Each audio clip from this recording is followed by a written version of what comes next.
Hello everybody and welcome to another video. My name is Natalie.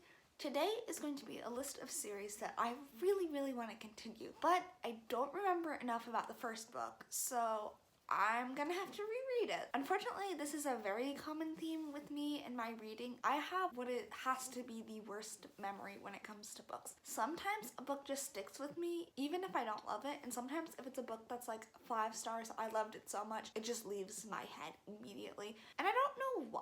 I'm not quite sure why this happens, but I just can't retain information about books very well most of the time. So that leads to a lot of my reads. I would say between 40 and 50% of the books I read are probably rereads, and most of that is because it's either a favorite book that I'm just like, ugh, I want to read this so much, or it's a book that I'm like, well, if I want to continue on with the series, I need to reread it, so I gotta do that. So today I'm going to be talking about the top series I want to continue on with, but a reread is necessary for that to happen. Okay, so the first series is one I'm hoping to get to very soon because I own both books.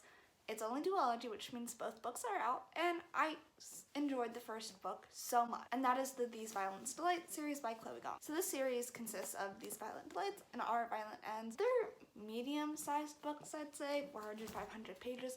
I read These Violent Delights, I want to say last year in February, and I absolutely adored it. I devoured it. I want to say I read this on a snow day. I remember lying on the floor of my living room in front of the fireplace as it was snowing outside, reading and absolutely loving this book. So I'm so excited to read this so I can move on to the sequel. I know not everybody loves this series, but I personally do. And I'm especially motivated to read it because I think there's a spin-off series that's coming out this year. In this book, we're following Juliet and Roma, who are children and families of 2 rival gangs. They used to be in love, but now they are enemies. But they end up having to work together as a mysterious death starts spreading throughout the cities of Shanghai. So I absolutely love this book. From the characters, I thought the character dynamics were great. You don't just follow Juliet and Roma, you follow a lot of the different side characters, which I think adds a really interesting twist. I really actually did enjoy the Romeo and Juliet aspect of this book because I do not like Romeo and Juliet. I hate that play. But this was actually not bad, and the ending was so captivating. If I had Our Violent Ends when I had read this, I would have immediately read it because like a few months later when it came out to pre-order, I was like, oh, I have to pre-order that. I need to read it as soon as possible, and obviously I haven't. But I need to read this one, and then I'm going to move on to Our Violent Ends, and I'm so excited to do that. The next one is one that I didn't love the first one as much. I enjoyed it, but I certainly didn't love it. But I'm intrigued for the sequel because I think it could go in a really interesting place, and that is Kingdom of the Wicked by Carrie Maniscalco. So I believe the first 2 books in this series are out, and the 3rd one is coming out later this year. I don't know if it's just a trilogy or if there's going to be more books. I don't really plan on buying the 2nd book in this series because I think A, it would bother me that I wouldn't have the matching Fairy Loot edition, and B, I feel like this is going to be a series that I enjoy but I don't love. I don't think this is going to be one that makes it on my favorite list of all time, but it is one that I am interested in giving at least one more try to. So in this book, we're following Amelia, whose twin sister goes missing and is eventually found dead. And when her sister is found dead, Amelia decides to use dark magic to try to find her sister, and she also meets Wrath, who's one of the princes of Hells.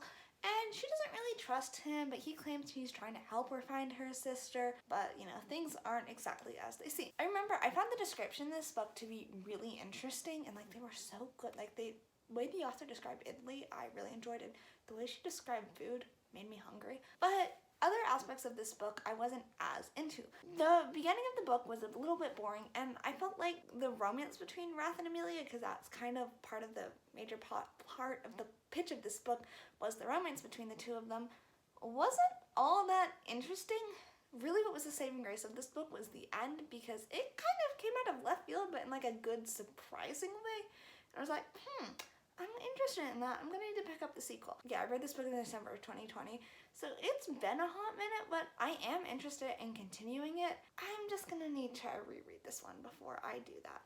And maybe if I reread this one and I'm not as thrilled with it, I just won't continue on the series, and then I'll have to figure out what to do with this. But I do want to continue on with this book because I mildly enjoyed this, and I'm interested to see where the 2nd book goes, because I also know apparently the 2nd book is new adult as opposed to YA. So it'll be interesting to see what she does to mature it up a little bit. The final book that I own that is on this list is one that the sequel has not come out to yet, but I want to say it's coming out in June or July, and that is These Hollow Vows by Lexi Ryan.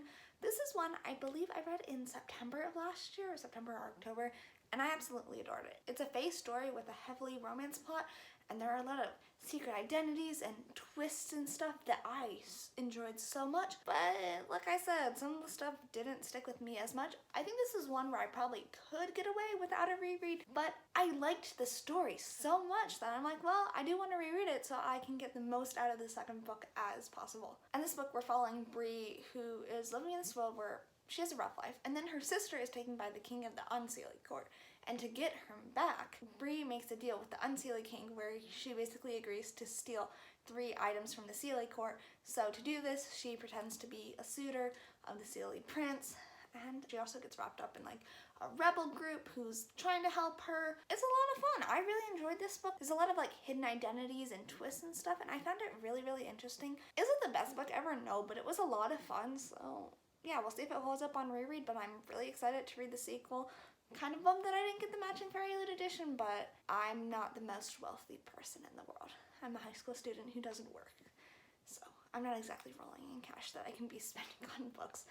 But I really enjoyed this one, but I think I do need to read it to just brush up on a few details. A series that unfortunately I feel like is not the right time to be reading anymore, given that winter is kind of over, but I still really want to read it because a lot of people love it, is the Bear and the Nightingale series, or the Winter Night series by Catherine Arden. So I have read the first book in this series, and I actually did attempt to reread it earlier this year to continue on with the series, but it just wasn't the right time. My mental health wasn't great, school was kind of rough, and I was just like, I'm gonna be smart and know to put this book down. This is one that I absolutely adored. I read it about a year ago, and it was everything. I was immersed in it. It was so good.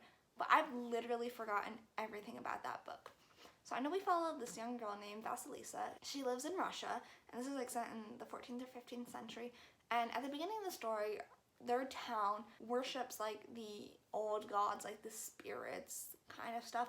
But then her father remarries this woman from Moscow who is very, very religious. She can like see these spirits because very few people can see them, and she's really spooked by them. So she brings a priest with her to help convert people to Christianity.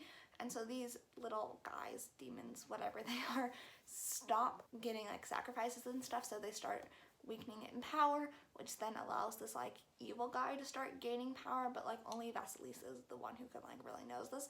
And I know there's also some political stuff in this series. This series is set at the same time that the Russian Empire was at war with the Mongolian Empire, so I know the second and third books have a bit more of the politics in them, so that should be really, really interesting. I just, like I said, remember nothing about this book. I'm gonna need to reread it.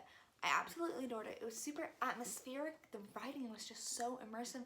I found the plot to be pretty interesting, but it slipped my head. And unfortunately, this is like a great book to read during the winter because it's set in Russia and everything, but it's not winter anymore. I don't know when I'm gonna get around to this book, but I do want to continue on with that series. Another series that's kind of similar to Kingdom of the Wicked, where I enjoyed the first book, but I'm not sure how I'll feel about the second book, like if it was really enough. And this is another one similarly enough where the first and second book are out, but the third one isn't out yet, and that's The Skullman series by Naomi Novik. So the writing style of this book was like extremely weird, and I think is part of the reason why I didn't retain it great. It's like told in very info dumpy, like the main character will just be thinking and then she'll go off on a side tangent, and then like 5 pages later she'll get back to what she was doing, and I'm just like, wow, we lost so much time. So this book, we're following Elle, who is at this magic school where it's very, very dangerous. Like in this world, people have magic, but like having magic attracts demons. So they sent all the kids into the school that like runs itself and was supposed to be warded against magic, but against demons, but it's not really. And so to graduate, you have to fight your way through this graduation hall that's all filled with demons. So to do this, you kind of need to join an enclave. And so we're following Elle, who is like not really liked. People don't like her. And kind of as she's trying to join an enclave, and then there's also this guy, Orion, who keeps accidentally saving her, and she gets really annoyed at him. And it's a fun story. I really, really enjoyed it. And I do want to continue on it, but like they said, the writing style wasn't like the most amazing. I love the story, but not the writing style, if that makes sense. I relate to Elle and some of the emotions she has. And I thought the world was interesting. I just didn't like the way information was fed to us through info dumpy thoughts. So I'm gonna have to reread this one. I don't know when the third one comes out, so I'll have to see about that. But yeah, I think probably in September. One that I'm not necessarily looking forward to reread because I'm gonna have to reread the first 2 books, and I have thoughts on that, is the Iron Phase series by Julie Kagawabe. So I want to say I started the series 2 years ago, if not maybe 3, and I read the first book. I forget what it's called, and I really enjoyed it. I thought it was this interesting Phase story, and then I read the second book, and it felt like nothing happened. It just felt like travel, repeated travel, repeated travel, repeated travel, same conflict happening over and over and over again. That kind of slightly put me off from reading the third book, but not as much as I thought it did. But like now it's been like over 2 years that I haven't read the third book, so I'm gonna need to reread it. And honestly, my knowledge about the series is a little rusty. I know we're following this girl who kind of doesn't fit in her life and all of this fun stuff. I think she has a stepdad, I want to say. And basically one day this person tells her, hey, so you're actually part Fae. Your dad's actually the king of the Seelie Court, and you're gonna go meet him. And she does, and then she also meets this guy, Ash, who's the prince of the Unseelie Court, and then there's a war, and they can't be together. And I forget what else happens in this book. Oh, I think they're trying to find her brother, maybe? Does he go missing? Honestly, I have no idea. I don't remember anything about this book except for that they were Fae and that I liked the first book but didn't like the second book as much. But I want to continue on with the series, so I need to reread it. Okay, let's do one more series. I do have a list of like 11 books, so maybe I'll make a part 2 to this. So the other series I'm going to need to continue on is, I believe it's called the Black Jewel series by Anne Bishop, and the first book is Daughter of the Blood. So I read Daughter of the Blood in August of last year, and I had very conflicting thoughts of it. The magic system was incredibly confusing. Like, I have no idea how it worked. Timelines were strange, but interesting. I was interested in it. And then B, there was just like some weird vibes going on with the main character who's very young during this book, and this guy that I know is gonna be her love interest, and he's like 1,000 years older than her. Like, well, yes, there is nothing like romantic happening in this book. Kind of his attitude towards her is a bit strange, and the ending of the book was a bit iffy, but like I'm still intrigued because people do say like they don't get together and nothing happens until she's older, but I'm still like a bit concerned a little bit. This is like a darker fantasy-ish book. I don't know how to describe it. Just like I said, I enjoyed the world and I enjoyed the plot of the first book, but like that part was kind of strange and I don't remember a whole ton. I think with how confusing this magic system is, I can't let like more than like a 2-month gap go in between these books, or else that thought will just like slip right out of my head and I won't remember it.